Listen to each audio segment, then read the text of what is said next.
Hey, everybody, welcome to Rough Stuff, the podcast where we have our funny friends come on and tell us embarrassing stories about childhood. I am one of your co-hosts, Bridgett Greenberg, and often at like middle school and high school dances, the like cool popular girls would like take me aside and try to teach me how to dance like a normal human. Oh, that one is kind of sad. I'm gonna be honest. That one made me sad. It hurts, yeah. Well, I'm Sarah Griffith, and on Friday I threw away a piece of Tupperware that had been in my sink that had grown mold, and I was like, actually, you know what? Fuck this. I'm throwing this out. You know, that's a like stage of adulthood is when you just, realize not even gonna try to clean it. Nope. Be proud of that. And with us are the hosts of the Uncertified Fresh podcast. We have Chandler Dean and Carolina Treviño. Hello. You were so good rehearsing did this I mess that name up? so badly. You said it perfectly like 9 times before this. Oh, man. And God. then you just, like, when it was time to get it right, you just said it all kinds of wrong. Yeah, that's... And we're not starting over. This is just going to be in the show. No, this is in it now. No, let me tell you who these people are, because they went to high school with me. We did. We have Chandler Dean and Carolina Treviño from Houston, Texas, joining us remotely. This is a first for Rough Stuff. We've got a couple of firsts. First of all, this is our first 4-person show, so that's very exciting. Second of all, Chandler and Carolina are joining us from New York City. Woo! The Big the Apple. City of Dreams. How exciting. How are y'all? What's it like over there? You know, at this point, things are actually comparatively excellent here. There were a couple of months where people were, like, giving us the fake empathy, where they're like, oh my God, like, what's happening? New York looks like a war zone on TV. And now the rest of the country has, COVID fever, and we are slowly reopening, and we're used to it at this point. So things are pretty good up here. Like, we went to the beach the other day. We did. Which, socially distanced beach. We went at literally 9 a.m. and then left at 1 before anyone showed up. So very, very smart. Fun. Yeah. That is smart. Very wise. I was just about to say, like, this is a really great time if you're one of those smug New York journalists who love, like, I feel like once every 3 months there's like an op-ed that's like, reasons why New York is so much better than Los Angeles. And it's like, well, you know what, this time actually, I guess y'all are right. Like, you got us this time. You got us, baby. I don't know how Los Angeles played itself so hard when it...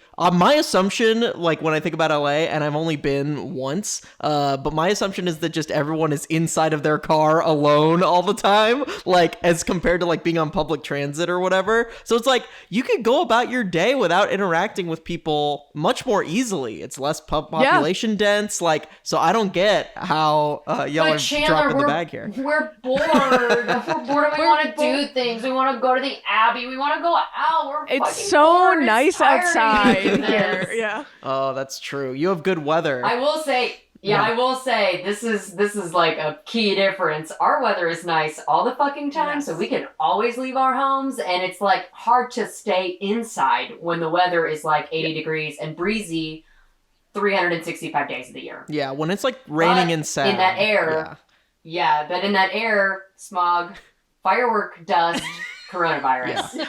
So... Yeah. But it's a toxic mixture, but we love it out here. It's so fresh. Yeah.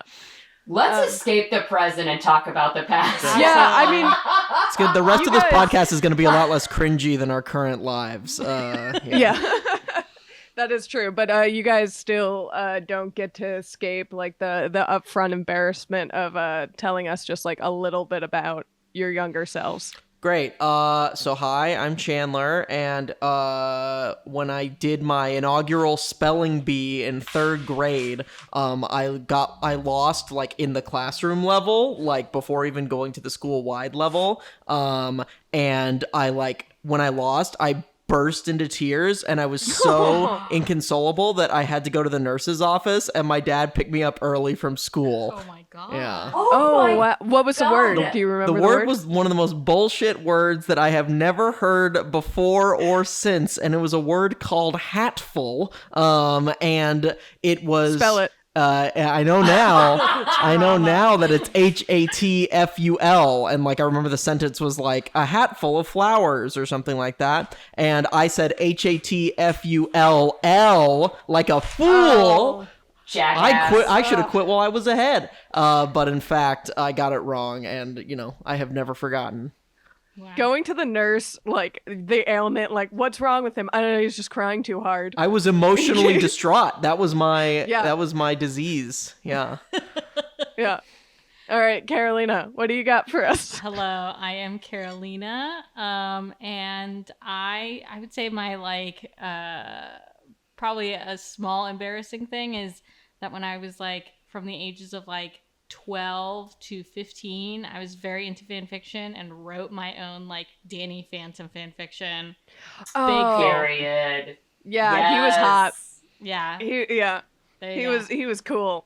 And you're going to read some for us in this episode? Well, my college friends found the fanfiction on fanfiction.net, and that's when I unfortunately had to delete it. I was like, Phantom fanfiction jobs and ultimately this Phantom is not fanfic. Great. Yes. But Phantom fanfic. Did you not archive the materials before deleting off of the website? I think it's somewhere deep somewhere, but honestly I couldn't tell you where it is. Yeah. Can you give us like fanfiction.net is like the mouth tattoo of the internet. Like it is supposed to fade away, but like there's always something there you can find. It is the definition of the social network quote. The internet is not written in pencil; it's written in ink. Fanfiction.net does that. I bet if you went on the Wayback Machine, which is a very useful tool, you could find Carolina's fanfiction. What is also like fanfiction.net is permanent and LiveJournal that is permanent. That never went away. MySpace has disappeared, thank God, but LiveJournal and fanfiction. Carolina is also too humble because she has neglected to mention that for years and like maybe a decade after she wrote this Danny Phantom fan fiction, she would occasionally get comments from people being like, "Where's the next part? I want to see how the story ends." Unfinished, and so people would literally like. Because you can comment, they'd be like, where is the next one? And I'm like, my dude, look at the last time I published. It was like long ago.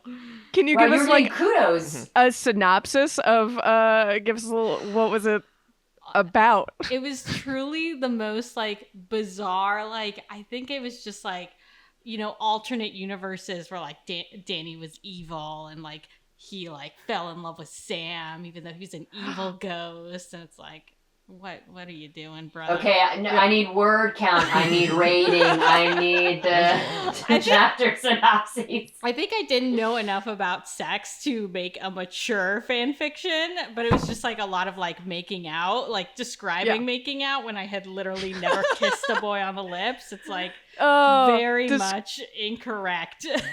Yeah, that's so funny. Describing making out. Not to brag, knowing how to do it now, is still gross. Yeah.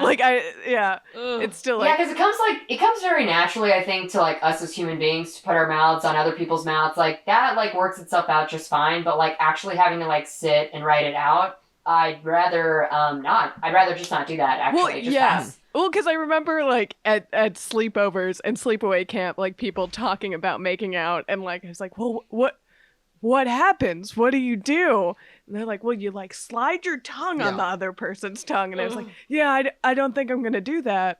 I don't think that's the way I do it. It starts to sound like you're trying to explain it to an alien or something. Like you have to break it down to its component parts, and it falls apart. Like it makes no sense intuitively. Yeah. You just have to let it be what it is. Yeah. No, I remember people describing it to me, and I was just thinking the whole time, like, no, that's not how I'm going to do it. I'm going to do it different. I think I've actually talked about this on the show before, but I actually developed like not like a phobia, but an anxiety about talking to guys and stuff with girlfriends because I was like a super late bloomer and I had like my first boyfriend in college and stuff and he was like my first everything, we'll leave it at that. And so a conversation came up about like blowjobs and I was like, well, I've certainly never done that because as a Christian woman of God, I would never debase my mouth, my perfect mouth, by putting it onto a piece of somebody's body where they also pee-pee out of. So no, I'm not interested, and like the subject came up, and so like all of my girl roommates were starting to give me like tips and like advice on like how to suck dick. That is the worst part of any sleepover. Well, it gets so much worse because it escalated to getting popsicles out of the fridge literally getting demonstrations. And like on the one hand, I do in a weird kind of fucking way appreciate that, because like I literally had never considered the mechanics of I just thought you put your mouth and suck, like it's sucking dick, like it's in the fucking title, like that's what you do. But they gave me ideas about using my hands, and I was like, okay, so there's like more to this than I thought. But also at the same time, I like was so clammed up in my virginity and my pearl clutchingness. And you're scandalized. I it's not like a prudeness. It's just I don't want to see my friends simulate a blowjob on popsicles in a circle in our fucking dorm on campus college apartment. It is 6 p.m. on a Thursday. I have homework and rehearsal. Yeah, also, you just don't want, like, you don't need to see your friends in that situation. No, I don't want to look at that. No. But then the problem is, anyway, like, Chandler and Carolina are dating. but then you have to you have to make a choice, because right, it's going to be uncomfortable at one point or another. You're either going to be uncomfortable when you're getting like the pre-production discussion, or you're going to get on set, the rundown. Yeah, or you're going to get on set and not know what to do, and that's going to be embarrassing. So like you have to choose like which cringe do you prefer, unless you just, I guess, are skilled enough at the internet to learn it all through there. But I feel like there's, that's so impersonal, and you can't separate fact from fiction from the internet. I learned everything I needed to know from the grapefruit video, Chandler. The grapefruit video, if everyone remembers that. Yeah. Just Google grapefruit video if you haven't seen it. And that was a confusing moment for me. that I left with way more questions than I had answers. and worse, and kind of back to the earlier point, I've had multiple friends be like, oh yeah, we tried that. I'm like, hey, I don't want to know what you guys do when you fuck. Like, I just don't want to know that. Hey, shut up.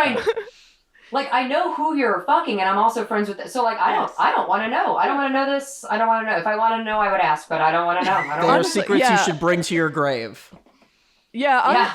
Those are like, I guess, Chandler, you'll have to answer this question for, like, does that happen at, like, boys' sleepovers, too? Because those are some of my most mortifying moments, is, like, people explaining to me stuff that I, was not ready for. Do boys have sleepovers? Let's get into this. I would say at boys' sleepovers, it's just as bad, except riddled with misinformation. I'd like to think that as uncomfortable as your discussion was, all of your roommates on some level, like, if they were offering up suggestions, knew what they were talking about to an extent. They were right. Yeah. I will give them that. They were absolutely right. Oh my God. And there's like with boy sleepovers, and mind you, these conversations were happening at boy sleepovers at like 12 years old. Like there was all this discussion about extremely. I'm picturing all of you are like playing Halo and just talking and not looking at each other, just playing a video game. There is no focus. There is no connection. It is simply background noise with the main activity being Halo or Gears of War or name first-person shooter here. And yeah, I don't really remember any specifics, but I do just know that like there was a lot of posturing at a very early age where like people would act like they had done things when they absolutely had not. And like maybe it was also more just like also people were like just extrapolating based on what they had seen from porn, which of course is completely inaccurate. Yeah. Very so bad. Just like also just like not certainly no empathetic, because when you talk about incorporating hands into a blowjob, and it's important that we get into great detail on this. It's the goal, right, is to have a good time with your partner, help your partner have a good time. With men or boys, no discussion there. It's all about how much pleasure you are going to get from railing someone. So yeah, that was I really wish people could like visually see what we're looking a lot of at. hand gestures, a lot of looking off into the distance and having like traumatic memories come back. I don't think like Carolina is like not blinking at all. And and no discussion whatsoever. I don't remember ever having a conversation with the boys about providing oral sex to the ladies. Oh yeah, no, that was never a consideration. I think that was even something that occurred to young boys. No, as something that you should want to do. No. It took a long time before that entered into the discussion. Yeah. Right. Like, oh, they can have a good time too. Yes, exactly. Yeah. That wasn't. Yes. Yeah, I remember a big scandal in like I think the 7th grade. I don't like telling other people's stories, but this is one of them. There was like a big scandal amongst the boys, a group of the boys, because I guess they were all hanging out, and they all decided to watch a porn together, which is to me the wildest thing that young boys choose to do together is watch a porn. Yeah. So two of these boys went on lookout outside the door while the rest of the 9 of them were in the room. And I guess whoever was on lookout failed. Mm-hmm. And the mother of whoever had the sleepover just walked in on 9 boys watching porn together. And were these uncomfortably. Were these gentlemen pleasuring themselves while watching this porn, or were they just watching it in fascination? The level of scandal made it seem that way because it was never. Honestly, I think they were just watching it. Right? I think they were just watching. The story was told that they were just watching it, but the level of dramaticism that the story was told would make it seem like something much, much more graphic was going on.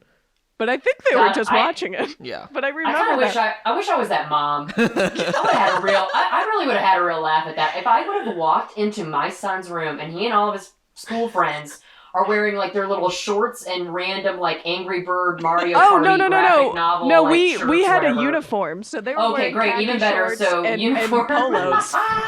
If I walked in on just boys quietly watching porn, politely, and like not doing anything, just looking, oh my god! Well, yeah, because what I would have, because I don't think they were. It was. It got past like a PG-13 rating of like boys just watching something, an X-rated thing, but that has to be so uncomfortable because like all of them were probably just like not breathing, not blinking, not looking at each other, like hands to the side. Yeah, and definitely all of them were like sitting on something uncomfortable. If you know, like there's no way 9 teenage boys were looking at porn. Yeah, and there were pillows on everyone's laps. I remember, like me and my friends when the Beyonce Partition video came out, and we were all watching it. Like I was watching it with a group of friends, and we were all just like, we shouldn't be watching this as a group, you guys. I don't know how. I mean, I think that this is a universal experience. Like, I think a lot of boys have watched porn with other boys. I mean, I did it at least once. I mean, I think the girl version of this is going on to Omegle and looking at random dicks as you accidentally refresh and randomize. But I just don't understand what urges people to do this, because I don't recall what the like impetus was for doing this, and there's no forward thinking, like there's no end game there. You're just gonna watch it and be like nice, and then that's it. It's just fun.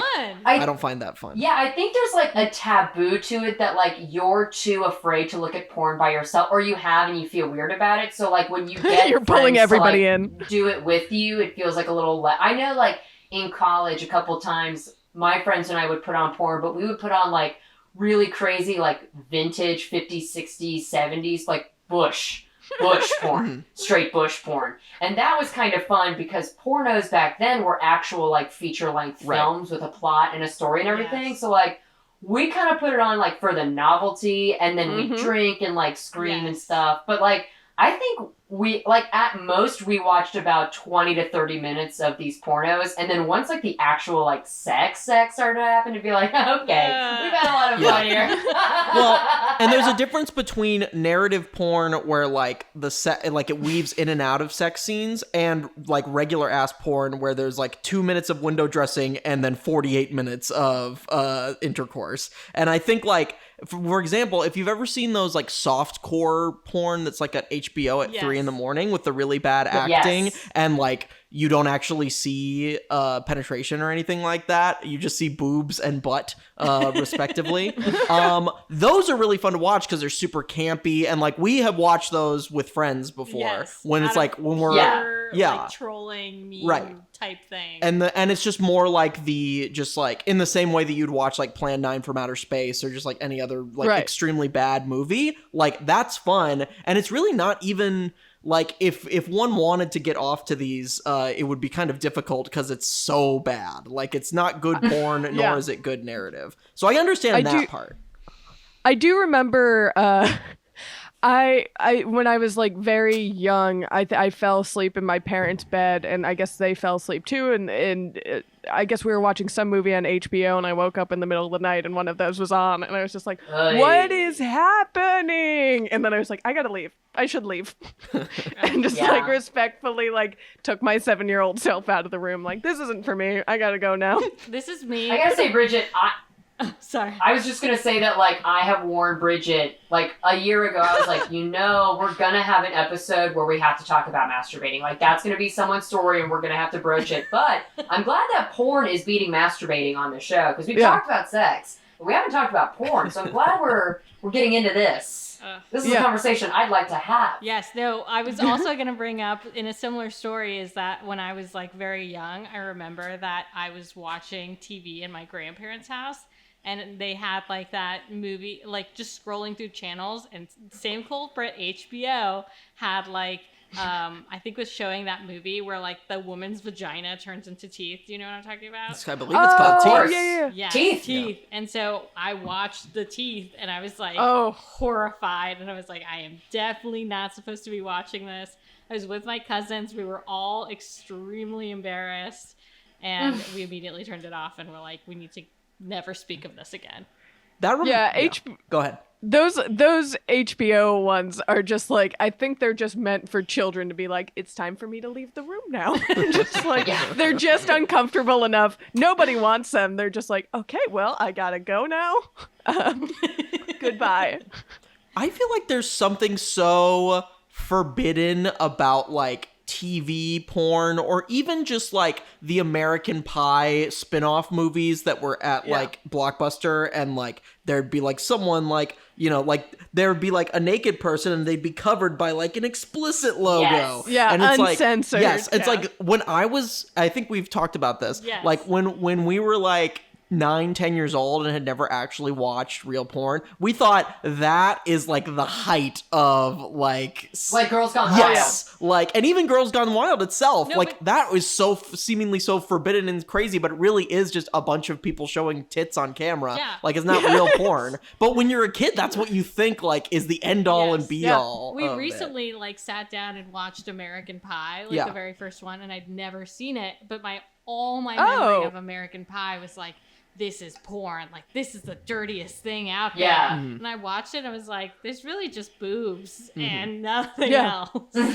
Honestly, like, if you watch any 80s comedy, it's just boobs in the background for no reason. Like, that's just what it's just a woman who's topless walking by, and that's just... And all the guys are like, nice. Truly, only one film has ever successfully done just like random boobs, and it is Airplane. Unfortunately, it is Airplane. That is just like, those are like the good tits. That's a good tit drop in a movie. The Hot Tub Time Machine makes fun of 80s movies so perfectly that they do just have women in the background walking around without shirts on. But they're hitting that satire. trope. There's a difference. There's satire. That's a statement. They're hitting a trope there. They actually showed us that movie in film school as like a parody. Wow. As like a lesson. I love that movie. It's a great movie. Yeah. I was movie. just like shocked that I walked into like a film class my senior year and they're like, yeah, fuck it, Hot Tub Time Machine. Actually pretty good. Pretty good. Yeah, I love being able to say, yeah, like, oh yeah, we watched that in film school, and it's just like, yeah, I don't know, Fight Club. It's just like shit movies. Be honest, did your professor like co-write Hot Tub Time? Is it like that? No, but my playwriting professor wrote. Everyone was very excited because he was one of the writers on Anastasia, and I was very excited because he was one of the writers on Dunstan Checks In, which was a movie that was on constantly when I was a child for inexplicable reasons, but was on just on the TV in the background from like from 93 to 99 was just on for me. And that was the movie I was super stoked. I was like, you wrote Dunstan Checks In, the movie with the monkey in the hotel and Jason Alexander? And you're the... I actually do not know what you're talking about, but... You either know the movie or you've never heard of it. Were like, of course. I was like, what the fuck? I actually hadn't It's either heard... a movie... Yeah. I hadn't heard of Dunstan Checks In, like, contemporaneously, but I'm doing a Daily Show rewatch, and they reference it as an example of a random-ass movie that nobody thinks about, even in 2004. So, like, the fact... In modern times, you're probably the only person who was ever stoked that your professor wrote it. Every time it has come up, everyone's like, people either like, yeah, that movie was just on all the time, or they're like, never heard of it. Yeah. It's one or the other. Like, either you were in that twilight, like in that time zone, you know, where Atlantic Broadband was playing it, or you weren't. My screenwriting professor wrote like 5 or 6 movies, and they all came out in 1994, and he has not written a movie that has come out since. But that's what screenwriting professors do. Yes. Like that's why they're screenwriting professors and not screenwriters. Yes. Yeah. Exactly. Yeah. But I love all my professors, so no, I do too. Like, I love this guy, and I think he's great. And I'm glad he's a screenwriting professor. I think he's very good at it. But yes, he wrote like the live action Flintstones movie, Richie Rich, Getting Even with Dad, like 3 other Macaulay Culkin movies, all like in the span of like 1 year. Amazing. What home run, just that's right. Knocking them out of the park. That's right. Where does he keep his Oscars? They're overflowing. He like hands one out at the end of each semester to his favorite student. I think where does he keep his Kids' Choice Awards? Yeah. That's really tough. He's built a home out of those. Yeah. Yeah. I did have a professor once who wrote Rugrats, and when he told us that, the whole classroom, like, we all like gasped that he was a writer on the Rugrats, and he was like, oh, it's finally time. You know, I knew there was going to be a generation of students that freaked out about that, and it's finally time. And I was like, oh, that's a weird age marker for you. That happened all the time in my old sketch group, because like I was like seriously the youngest person in the group by like 20 or 30 years. That's an exaggeration, but I was one of the younger ones, and everyone else was like well-established careers. And then a lot of that, like one of the people I had been doing sketch with for like a year, I found out is like the host. He is the host of Where in the World is Carmen Sandiego? I was like, Greg, that means something to me. And then like someone else was in Space Jam and like all these 90s classics, and I'm like, listen, I don't want to make you guys sound old by telling you how young I am, but that actually counts. Like, that is something that is important to me developmentally. Yeah. This is the thing about living in New York or LA, is that, like, if you're doing a live comedy show, the people that are surprisingly easy to book are like writers for like classic shows that you loved that are still looking for various forms of work. And a friend of mine did a show all about PBS, and she booked someone who wrote for Arthur, but more importantly was the head writer for Courage the Cowardly Dog, David S. Cohen. Yes. And so he came and he did the show, and he was the closer, and he like wrote a song about PBS, like for the show. Like, the man is not like performing regularly on New York City stages, and yet he is still a legend. So go to IMDb, find your favorite show from when you were a kid. I bet the writers from that show are looking for stage time, is all I'm saying. I do remember doing a show once, and the host was in the first season of American Idol. Ryan Seacrest had a co-host named Brian Dunkelman. Yes, and Brian Dunkelman was the MC of this show, and like, yeah, he was performing all the time at like the same shitty stage as I was, and I was like, I actually think about that guy all the time. I think about him. I think about the people who wrote 1776. Mm-hmm. Yeah, you know, like they're like our artistic history is filled with people who were next to like $1 billion.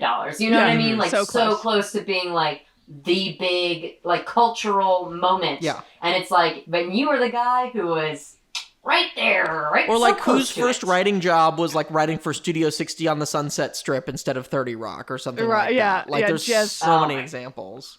Yeah. Apparently, I don't know if this is true or not, but it's just a fun fact. Apparently in the first season, anytime you see Liz Lemon typing, she is typing Studio 60 on the Sunset Strip is great. Oh, that's great. But now that we're like a half hour into this podcast, time to get started. Let's talk about you guys, because welcome to Rough Stuff. Welcome to Rough Stuff.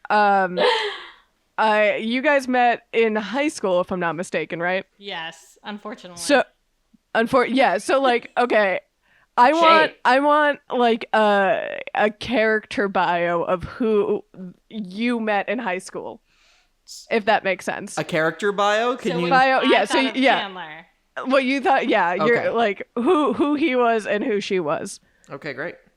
Do you want me to start? I can start, whatever you want. Okay, you go ahead. Okay. So, Carolina, so the High School for the Performing and Visual Arts in Houston, Texas. And, you know, I'm sure... our listeners have heard about this school.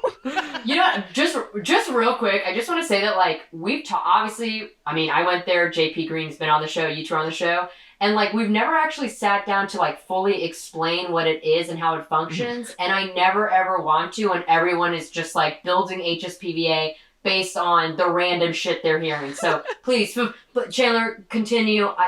Flush this out a little bit more for our listeners. I believe that for people to fully understand my initial perceptions of Carolina Treviño, you have to understand the metaphysical context of the High School for the Performing and Visual Arts in Houston, Texas. Please, entreat us. So the High School for the Performing and Visual Arts in Houston, Texas is an intensely hierarchical space, as I'm sure many high schools are. But I feel like it was heightened by the fact that you had a theater department where just sort of a lot of egomaniacal teenagers are the best kind. Yes, are like just have high, tremendous aspirations for themselves. And they also have reason to invest in the school as being like, oh, because I go to this school, I'm actually great. Like, this is some crazy, exclusive, awesome school. Like, we're only the most talented kids in Houston. Yeah, you have to audition to get into. Yes. And auditioning actually is pretty competitive because, like, I mean, like, a lot of 8th graders want to go, but then, like, my theater class was like 23 people my freshman year. I don't know what your class size is, but it's like about that. Yeah. So it is competitive. It's also competitive within the school because I was in the class where they had to dump just a bunch of extra kids into the class for budgetary reasons. So there were like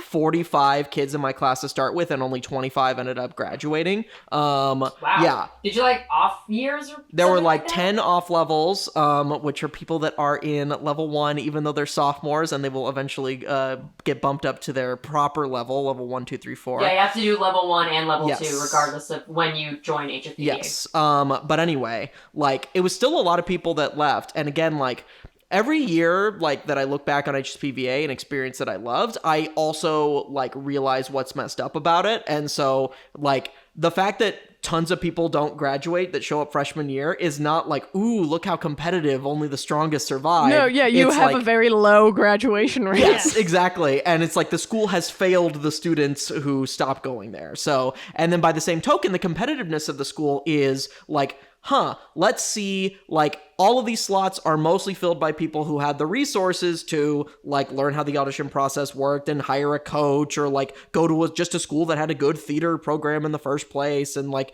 lots of private school kids getting, going to this public school for fun, and when they could go to private school and get just as good of an education. So there's a lot of things that are bad about it. But let's go back to 14-year-old mindset. Yeah, where do I come in? This is all the necessary context. It's all very necessary context. Yeah, Chandler, you also, like, you guys kind of had a different department than I did because our, like, theater department head left with me, like, graduated senior class. So, like, actually hearing this, because you guys are not that much younger than me, but it is like, oh shit, this is like a different. There were you guys were doing a different PBA when we like, so there were like between all the teachers and consultants, there were maybe like 10 or 11 people like teachers regularly in the theater department, and only 2 of them were still around from my senior year compared to my freshman year. So like almost all of them, there was just a big changing of the guard. A lot of changes, yeah. And a lot of like changes. But the crucial context is when you're a freshman theater student at HSPVA,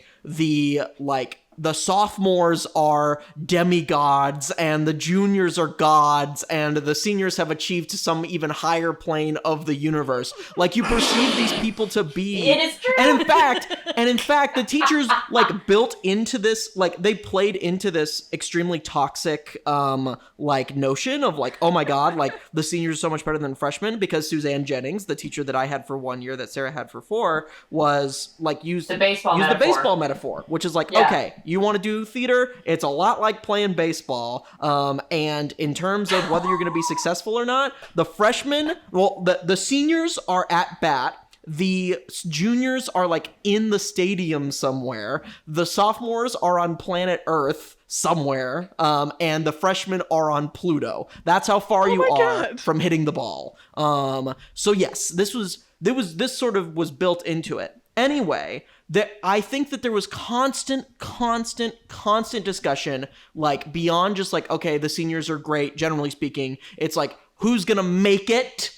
Wait a second, just pause. Yeah. Chandler, was I your senior class? You were my senior class. So you were. So it kind of sounds like, actually, like what you're saying is true, Sarah, in fact, actually. I remember so, technically every detail of Marisol, all right? I remember every detail of Marisol. I've heard about it. The only time I ever had a substantial role in like really anything, and it's a whitewash performance that I will never acknowledge that I ever fucking did at all. And I also there's like Red and Gray festival, playwrights festival. I remember as well. Like these were things that Sarah Griffith was a part of and thrived in. Me, Sarah Griffith, senior class of 2011. Yes, big senior class 2011. Anyway, but within each of these classes are great. It was like, who's gonna make it? Who are like the stars of each class? Who are the people that always get the leading roles? And who are the people that are highly achieving? And I remember like Carolina, before I even really knew her personally, as like one of the shining stars of her class at in the theater at HSPVA. Like she was like constantly doing like little short films with her friends, and like won like some statewide competition at one point, and like was just super high achieving. And so like before anything, like actually knowing her personally, I just really admired her as like someone that was like a role model. Literally, like my sophomore year, they were handing out juniors' resumes to be like, here's an example of what your resume could look like. And it was Carolina's resume on one side and her friend Paige Zubel's resume on the other side. And it was like, okay, these are the alpha dogs of that's the class. vanguard. That is the vanguard for sure. Yes. Yeah. So that's how I kind of knew her, and I didn't really know her personally. Like we had one class together, and I remember her very distinctive laugh that used to be even like louder and more boisterous than it is now, from sharing like a biology class together. But then we were in a show together, her senior year, my junior year, where she played the lead, but of course in Big Love by Charles Mee. Love. Yes. Like Big Love. Yeah, it's a great play. Carolina played it's free Lydia. Also. Yeah. Yes. It's free. Anybody, and you can fuck with it. Like you can change, like it's public domain, so you can change it up. Charles Mee is a real one, comrade. Yes. He's a comrade. He's really great. And so that's how we kind of got to know each other. And at that point I was just like, more like, rather than anything romantic, I was just like, wow, this person's super cool. I want to hang out with her. I want to be her friend. Like, she's going places. I don't want to get left behind. That kind of thing. And then like, there got to be a point like later in my junior year, her senior year, where it was like, she would be waiting for her mom to pick her up after school, and at that point I could drive. So I could stay at school however long I wanted, and I always very often hung out with her for like an hour, just like talking about stuff. And it was a lot of talking shit too, and you can really bond with someone like talking shit. Here is in a theater department, at the PVA theater department. Fuck yes. It is the yes. Who's stupid, who's lazy, like who's fucking up, like all of these things. Who's not a good actor? Definitely a lot of conversation. Huge People leave their fucking scene. Ugh. And it's like, what kind of choice was that, dude? And not realizing in the moment, like we are all just 17-year-olds, none of whom know how to act, and it's just like, we're all terrible. like really, it's not about whether you can act; it's about whether you can inject emotion into a cold read, like whether you can. Can you walk and talk at the same time? Yes. Literally, acting is as simple as walking and talking and yet so many people can't fail do to it. reach the threshold. So many people. I can't do it. So many people can't do it. Yeah. All right. Yes. So anyway, I'll let Carolina pick up the rest because I think she can tell the end of the story. That was very sweet. It was very long.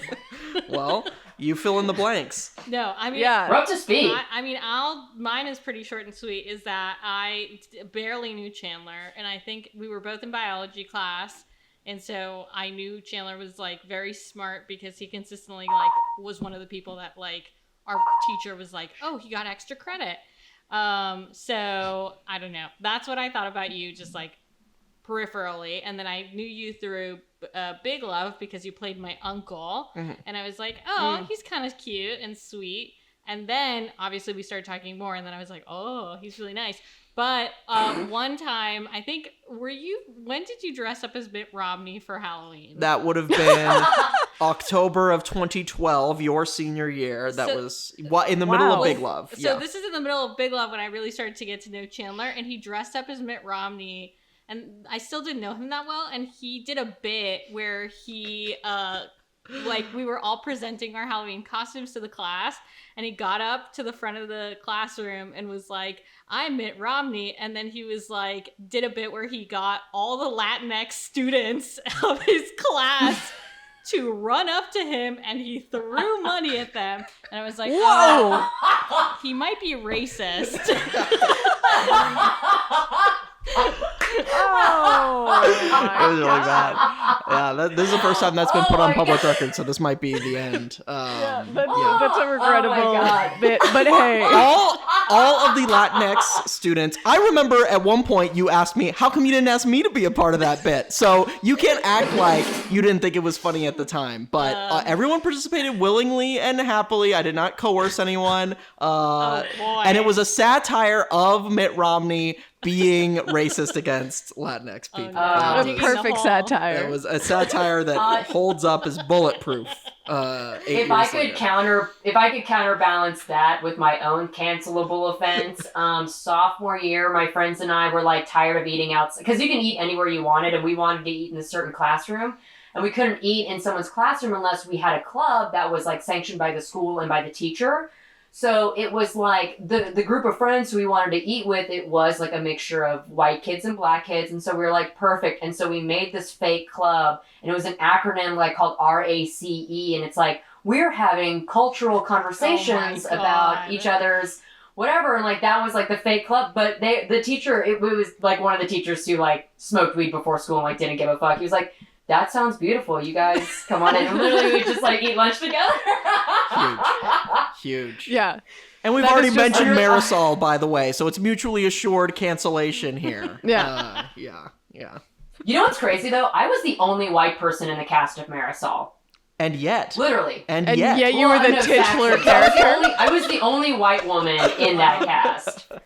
But also, to a little bit of my credit, I'm the only one from that acting class that went on to continue to act. So maybe I deserved the lead in the senior show. There we go. Oh. Well, for the record, we wanted to see Dog Sees God, which every fucking high school wants to do. Because they get to say the reason, F word in it. And, exactly. Yeah. For some reason, that was deemed inappropriate, but Marisol was perfectly fine. And the content of that play is atrocious. Very dark. It's extremely dark. Why did we do a comedy? Because we wanted to prove that we were good actors. Yeah. Fucking teenagers. I know. And it's like those things are completely unwatchable. I remember we did Blood Wedding my sophomore year for level 1 and 2 showcases, and it was like just awful. Like it was just, we were just listen, you're just completely unprepared to handle that kind of subject matter. And like same thing when Carolina's class did Rent. I was just gonna say Rent. Yeah. No. Why would you allow a bunch of high schoolers who don't know a single person who has HIV/AIDS? Yeah. Wait, Carolina, were you in it? Junior. No, I was not in it. I was just watching my friends try so hard. Also, for the context, we were also talking about this earlier or a few weeks ago, because I think we were watching something where we had to watch a couple of like young people kiss and make out, and I was like, can you imagine my parents having to watch me make out with someone on stage? Like, how fucking disgusting is that? Mm-hmm. Well, also, especially my parents had to see me do horrible things. Yeah, especially if you're like playing Mimi. Yes, exactly. You're playing Mimi, and your parents are like, okay, so my daughter is in high school playing a fucking like sex worker. A sex worker, HIV positive heroin addict. It's a lot to take on. There's so many fun, family-friendly shows and musicals out there, and just like high schoolers and their fucked up teachers are so gravitated toward like, because they want to believe like we're the high school that can handle this. That can do this, exactly. Because also the year before me, not Les Mis, Into the Woods had been performed at PVA. I will say though, That's and this is something what's Into the Woods is fine. That's like a family friend. Are you kidding me? There's a whole cock on that on the wolf costume. Into the Woods is like dark. You're gonna do Into the Woods right. It's dark. Okay. We didn't. Yeah, I guess the productions that I've seen, they've just watch easily. The Peter. It's a movie. You can watch it. Well, yeah, I know, but you can easily leave the dick out of the costume. Well, then you're really messing with the creator's vision. Yeah, then you're not doing it right. I will say, in defense of questionable plays and musicals high schools put on, this is something I learned in college and I appreciate now. Basically, like how rights are sold to schools, like from like Musical Theater Institute and Rodgers and Hammerstein, whatever. Like basically, like a bunch of plays and musicals will go like on a sale. So like that's why like sometimes like 9 high schools will do Legally Blonde in a single year, because they all can get the rights to Legally Blonde. Oh yeah, Shrek was big a couple years ago. I do wonder if it's like, is it just like more affordable? Like I don't know what I'm trying to say here, but like there should be like a bigger library of shows that young people can do, because like you're right, like those shows do exist and in droves, but I also think it's like, as a teenager, you want to be taken seriously. Totally. Yes. So you do like those serious shit. The stakes are high, and clearly at HSPVA, they're higher than normal high school. Do you know how insulted we would have felt if we had to do something like Joseph and the Technicolor Dreamcoat? Like, we would have been like, we are above this, all right? When they told us that our next all-school musical was Cats, we laughed and clapped like, yeah, all right. It's like, because we'd say that, like, what are we doing? Oh, we're doing Cats. And when our teachers did it, we were like, they're in on our joke. And they were like, no, not a joke. You're not doing that good. Cats. You're doing Cats. Dude, but that's the perfect show. I mean, in retrospect, what a excellent choice for an all-school musical. Excellent choice. Yeah. All right, Carolina, you told an embarrassing story, or a shameful story, I guess, about Chandler. Chandler, do you want to get back at her? Oh man, I'm trying to start fights. Uh-oh. So nothing certainly that I feel like that she deserved, that she'll have to write like a public apology for in her notes app. I was just about to say the notes app. I can't think of anything particularly insensitive, but I mean that's not what we're going for. Yeah. Well, you said revenge, right? So that's what I was going for. I do want to make that statement that we're not trying to cancel people systematically on this show. No. I will say, I'm just, the first thing that's popping into my head is a story that she's told me that I did not personally witness, but that I have heard again and again and again is like one of the saddest stories. Do you, so for this story, I won't name the person. So I will use a pseudonym. We will use the pseudonym John. This is not our friend John. This is just our. It's the most generic. We have a very generic name. Okay, George. I don't know anybody. Close friends named George. So okay. So George was just like this kind of like meek, unassuming guy that Carolina had a crush on. And Carolina, by the way, like, had a crush on basically every soft boy that attended HSPVA and worked her way down to me eventually in running her through the soft pursuit. boys. I was truly attracted to literally everyone in high school. Men, women, everyone. I was just well, that's high school. Yeah. That's just high school. Well, Yeah, that's just an uncontrollable time, you know? But you were only actively pursuing men, and the problem is the gender proportions at HSPVA, as with many performing arts programs, was like literally 2-to-1, double the women than men, and then there were a high percentage of like queer men at HSPVA. So in the end, and then many of them, the remaining boys ended up dating, everyone in the dance department, and then you're left with no one. So that's what Carolina It's had so to funny deal because with. that's exactly what Sarah said to me when she's like, yeah, we didn't date in high school. And that was the breakdown. When people are like, so you seriously, like, you didn't have any boyfriends in high school. I'm like, honey, show me where the fuck I was supposed to date someone. I'll tell you exactly what it is. All the straight boys were concentrated in the jazz department, and they dated everyone in... That's not good. That's not a good dating pool. It's not. It's not. So anyway... So at one point, as she was cascading down the list, she had a crush on this gentleman who we're calling George, and he was a musician. He was quiet, nice guy, very polite. And she thought she'd make a gesture to him by making him lemon squares. And so she worked late at night, made these lemon squares. That's adorable. She's like, and like, also you have to understand that like at HSPVA, like there is this very competitive baking scene where like subculture. It is. Yeah. That's It so is, lame. actually. People are constantly... We would have contests. Yes, and people are constantly trying to like, ingratiate themselves and make friends by like sharing their baked goods, and like it worked completely. So she got in on the game. She worked on these lemon squares. She brought them to school. She offers George a lemon square. He takes a bite, and he is so visibly pained by what he's eating. Like, he's disgusted. But he's so kind. But he's trying really hard to be nice and trying really hard to, like, come up with something to say, even though what he's just eaten is an abomination, and I'll explain why. He bites it, he looks at her, and he just says, they're pretty salty. And in fact, Carolina realized that in her haste, she had used salt instead of sugar in the making of the lemon squares. You just gave a boy a salty lemon. Salty lemon. Bad. And then he ended up being my literal next door roommate in college. Yeah. Oh, wow. But, I really could never speak to him again after that.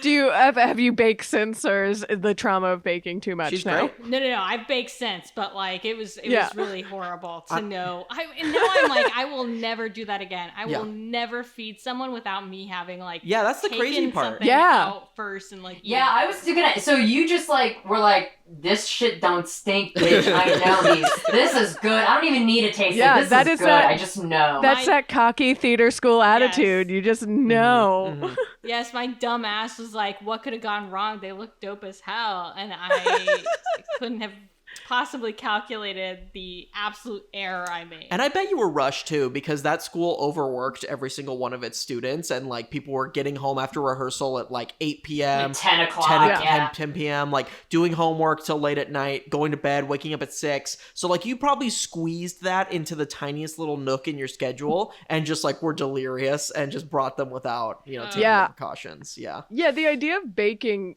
something in high, because I was a student athlete, so I didn't get home until I didn't get home until late, and I was exhausted and run down, and often would have to go back to school early in the morning to practice in the morning and then at night, and it was a whole nightmare. And anytime there was a project we had where we had to make cornbread for some reason. We either had to make a candle or cornbread. I don't know why. We were reading some book about the colonies. And was this a private school in Florida for young women and ladies of society? Like, what the fuck debutante shit is this? The first part of that was right, where it was a private school in Florida. But, I just remember I was like, I'm not doing either of these things. And then in the morning, I went to Boston Market and picked up cornbread. And and everybody was like, this cornbread's delicious. And I was like, yeah, it really is. Boston Market is great. Really miss those out here on the West Coast. Yeah, you gotta trick the system, because I was actually a judge of a number of baking contests. I got to reap the rewards without doing any of the work. Yeah. And that was how I played the game in high school. Like, listen, you guys, you come to me, okay? You come to me with your baked goods. Yeah. I will tell you whether or not it's good. And all of it was good. Carolina, you got played, and I regret it so much. That's like one of those memories that for some reason it's like been so long, but I still feel physical pain thinking about it. Yeah. Welcome to Rough Stuff. It's what I'm constantly thinking about now. It's like, oh no, why? Why, young Bridgett? Why'd you do that? Well, and the funny thing is, like, for a lot of those moments, like, think about just, like, how few of those you have in your life, and think about all the hours and hours and hours and hours and days and weeks and years of high school that have just been flushed out of your brain entirely. You would think probably, maybe, nobody else remembers that this happened except for you. And even if someone else does remember it, like, they're totally going to be understanding. You know, they're not going to, unless it really did cause him, you know, significant trauma. I don't think George remembers me at all. Yes, exactly. So there you go. That's the best you can hope for. Honestly, it's like, I hope my friends that I'm still talking to, they need to remember me. Everyone else, though, come and go. No, I mean, I'm still, my like most horrifying moments, I think I'm still called out. That's why I never go back home to Florida. I'm still like, hey, remember when you were a terrible dancer, so you just tried to break dance all the time instead? Like, that's still I feel like that number one follows me around constantly. So you're lucky. You're lucky that it's just like it happened to you. He probably doesn't think about it, but everybody remembers me breakdancing. There are a lot of videos of bar mitzvahs. Oh my God. You know. I do fear the inverse of, like, I probably made some offhand comment or joke to a friend that, like, has haunted them for the rest of their lives. And, like, I would... Chandler, all the time I think about this. I've thought about a lot of those. If anyone is resentfully listening to this and their hatred of me is brewing, please, I will readily apologize for whatever it is I have said or done to anyone I've ever met. And, you know, I'm a different person now. But that's the thing, is that when you're in middle school, like, in high school, but especially middle school, which was like probably an even worse period for that. Like, you are such a dumb person and you're doing things all the time that hurt people, most likely. And like, you get to forget about it because like it's middle school and you forget. But then, you have a mushy kid brain. Yeah. But then if you inflict trauma on someone else, they will remember it forever. So it's just not fair. There should be. And also at that time, because you're like learning so much about the world and you're taking in stuff. And like, as we talked about earlier in this podcast, you're taking in stuff you're probably not ready for. And so you're just like regurgitating that to like people in the wrong. Shit. Yeah. Yeah. You're just regurgitating that to people in the wrong way. Mm-hmm. And it's awful. Kids just need to stay in a box and then we'll let them outside when they're mature enough. No, but you know what? Counterpoint. Right. If we don't make these absolute dumbass goof 'em ups young, then we're going to make them older. You're absolutely right. Rather, HSPVA, good, bad, ugly. I got to be a jackass, judgment-free for like 4 fucking years, and everyone in my class got to be a jackass with me, and we just got to participate in just total, complete jackassery every single day.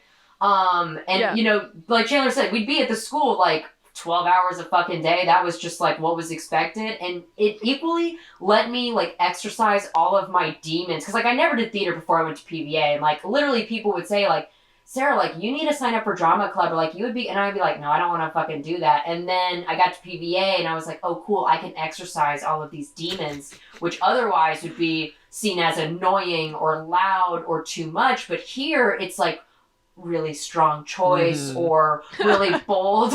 like a bold thing to do. So it was like being there for me at least was kind of like being a wild stallion, and I'm equal parts being broken, but equal parts like I'm allowed to just like whip my beautiful mane around and clop all over 4001 Stanford, you know? Yeah.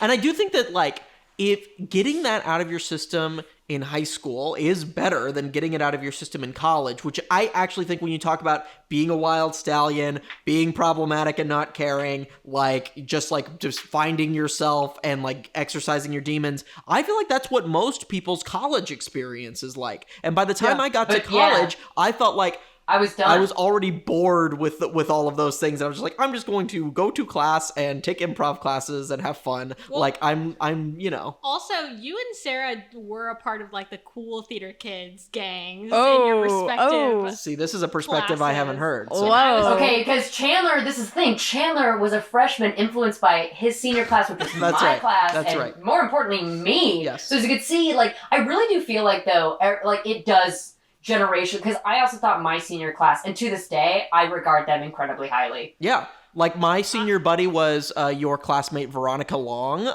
and Veronica's, of course, we love Veronica. Yes, I met her once at Korean barbecue, and she did not stop talking for like 2 hours. Well, yes, and that is. But she's a queen, and like I will say, like she happened to be a senior buddy that did end up going to some professional acting success, or like I think she go to USC, and like she's had some roles here and there. She lives in Vancouver now, and she books regularly in Vancouver. Yeah, so it's like that helps perpetuate the myth that like HSPVA is like this extremely special place. But most people, get paired with insert fuck up here, who I won't name, although I might be thinking of some specific people. And it's like, as someone who just goes on to like work in finance or something, it's like, then that could dispel the illusion. I feel like no one in my class, Chandler's still really good friends with a lot of people from his class. And Sarah, obviously, you're also friends with a lot of people from I know none of them anymore. Yeah. And I think it's partially. Which is hard to hear because my sister was in your class. We have, yes. Oh, God. I mean, just in this conversation alone, Carolina's talked to you more than she's talked to your sister in the last 6 years. That's not like some fucking secret. I'm talking to Carolina more right now than I have my own sister in like 3 months. So. Well, also, and we won't get into the drama of it all, but Carolina and your sister were opponents in the race for thespian vice president. So perhaps there's still some political bad blood that remains from the corrupt bargain of 2013. I have erased this memory from my RAM, and so can no longer access that memory. I remember all the kind of politics, like not literal politics, but just like the theater politics of the stuff that was happening in the classes above me more than I remember my own experiences. Yeah. Like it's it's so like embarrassing to look back on how much we gave a fuck about this, the minutia of it all. It's like, why the fuck did you give a shit about this tiny fucking thing? You absolutely literally Matthew Jameson, a year above me. I was like going off in the library about something that happened or whatever, and he was a senior and I was a junior, and he was like, you know what's crazy? Like, in 3 months, you're going to be like, why the fuck did I care so much? And I was like, Matthew, how can you even say that? Like, the show is opening in a week and a half, and we've got nothing going on. Like, no one seems to get, and swear to God, like, opening night, I was like, oh, I can't believe I was so worked up, about, like, nothing, fucking nothing. No, you need to care about something, or like life will be very boring, and you'll never have those lessons. You need the consequence. That is true. I would rather care too much than care too little. But I think what would help a lot with kids, in general, if the consequences for you being an asshole happen quicker. Yeah, I feel like a lot of these stories are like, yeah, I did something really fucked up and no one told me about it, but then I just thought about it one day and I was like, that's horrifying. Totally. It was very, very unhealthy, like, environment in that way. And I also think, like, you prioritize the wrong things. Like, in high school, you care so much more about, like, am I going to get this big role, or what are my personal achievements going to be? What is my status within the school going to be? Versus, like, the friendships and like how you interact interpersonally with people. Like, being nice to everybody in your class is going to be way more important in the long term of your life than like dominating the class by sheer force of will, and yet I feel like the latter was the motivation for a lot of kids. Yeah. God, you know what's fucked up? We're talking about this for God, I miss high school. This was fun. Oh my God, that's insane to me. That's insane to me. I actually had a dream about high school not too long ago, and I'm not gonna. I had a dream. No, listen. In the dream, we had all just decided unanimously to dress up as Kurt Cobain and go to school one day, because we would do this kind of dumbass shit. Yeah. And so everyone was just in plaid and jeans, and then in my dream, we were all in plaid and jeans, and we looked around and we were like, this is how everyone dresses here anyway, so this was not a very effective prank. No, I have those dreams all the time where I still have stress dreams about high school. And I frequently have that I had just missed chunks of basketball practice, I had just forgotten to go. There'll be classes that I just forgot to take all year, so I was failing.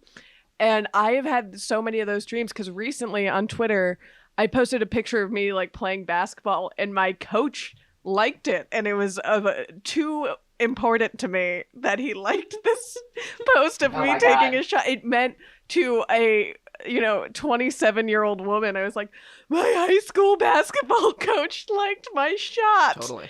That's the same thing with our high school theater teacher. Mm-hmm. Anytime she interacts. I was gonna say, should we name drop that Stephanie Whittles was she was in charge of your department, and then I actually had her freshman year for just one class. Mm-hmm. But that was when I saw Stephanie was verified, I was like, wait a second. Yeah, no. She's a way bigger deal now and will not talk to us. Well, that's not true at all. That's not true at all.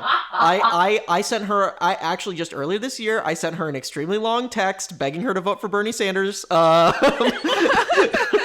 which talking about in retrospect how sad that is. It was very sad, but at the time it was extremely important. Well, she apparently just moved to LA, so I am gonna try to get that coffee date going on, because she's got people in her contact book that I would also like to have in my contact book. Great contact. So, Stephanie, if you're listening, I have no ulterior motives to getting coffee. She's written a book. She has promoted that book on Late Night with Seth Meyers. She is in charge of a podcast network that apparently some venture capital just dumped a bunch of money into. Oh, really? Yes. It got bought for $1 million.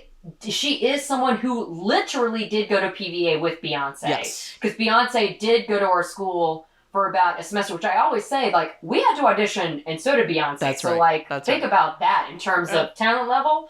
But she literally actually had Beyonce in a science class. Yes. So there you go. She is just very much in those circles and is a very powerful person indeed. And one of my high school English teachers just got out of jail for running away with a student. No. All right. Yeah. Yes. So. Yep. Wow, this has been a lot. It's a spectrum, but they're heroes. Oh, one of our French teachers was in a porno that you could look up. This is just... Oh boy. Really? Hold up. Wait, you're kidding me. Dark chocolate? You've never heard this? No. I'm gonna nip. This is gonna be an off the air conversation. This is not a secret. This is a well-known. Wow. Wait, you guys don't. This was everyone knew this. I don't know this. A porno in the 70s. It was a long time ago porno. Sure. Oh my god, maybe I've seen... Full circle, that was the porno the boys in the beginning of my story were watching. Wow. Just that's what I'm choosing to believe. Yeah, wow. to tie that in a bow. Beautiful. Yeah. Yeah. Love a callback. Yeah. And to bring us to the end, because I want to thank you guys for joining us, and tell people about what you're up to and where they can hear you guys. Okay. Carolina, do you want to start? Sure. We are currently taking a pause on Uncertified Fresh because all the movie theaters are closed. Right. I was I'm pretty sure they're on an indefinite hiatus, which is unfortunate because it's a good show. Honestly, we should come back, and maybe we will come back pretty soon with some reviews of some pay-per-view films. Right. Trolls 2. Yes, absolutely. And you can follow me on Twitter at CarolinaID. And you can also, listen to the archives of Uncertified Fresh. There's a real arc as we build to our Oscar predictions, which you can then see how they went in terms of how the Oscars went this year. But yes, that's the pod. I'm also on Twitter at Chandler J. Dean. And I've got a YouTube channel that you can subscribe to called Chandler Dean Videos. And also on my Twitter, I'll post satire that I write occasionally. So that's probably the best place to keep up with what I'm doing in addition to the Uncertified Fresh. So. Awesome. Yeah, definitely check those things out. And as always, you can follow us at Rough Stuff Pod on Twitter and Instagram, and send us your stories for future mailbag episodes. You guys can get in on the fun. Send us your stories, DM us, or email us at roughstuffpod@gmail.com. And then yes, and I also just want to end by giving a shout out to my sister Hannah. I feel bad. I feel like we maybe portrayed her in like a bad light. No bad light. She definitely... we did say that we haven't spoken to her. But we didn't say why. It could true. be because we don't know what to say. We're nervous. Well, she's actually super busy right now, and I do want to give her congratulations on the air to all of our crazy listeners. She actually was just promoted. She actually got a promotion during the pandemic, so kudos to her for her restaurant, which is also like, how the fuck are you so good at your job that a restaurant that's closed is promoting you? That's impressive. So she just became the general manager at a very young age. Wow. So congrats to her. Oh my gosh, maybe so Carolina, whatever beef you have with her, settle that in Chicago over a piece of beef. I mean, you can go to this restaurant, get a little bit of a friends and family discount. What's going on? But yeah, and then also I'm on Twitter. I don't know. Fucking Google me. If you dare. If you dare. All right, guys. Thank you so much for listening. See you next time. Goodbye. This has been a Small Beans endeavor. We're a bunch of pals who make podcasts, sketches, music, web series, and movies. The beans always have new ideas percolating, so make sure to check us out at patreon.com/smallbeans. That's patreon.com/smallbeans, where you can browse all of our current and past content, see what we've got planned in the future, and learn how your support can help the small beans grow into huge, giant monster beans. If you enjoyed this content module, please like, rate, subscribe, or tell a friend about us. We love you!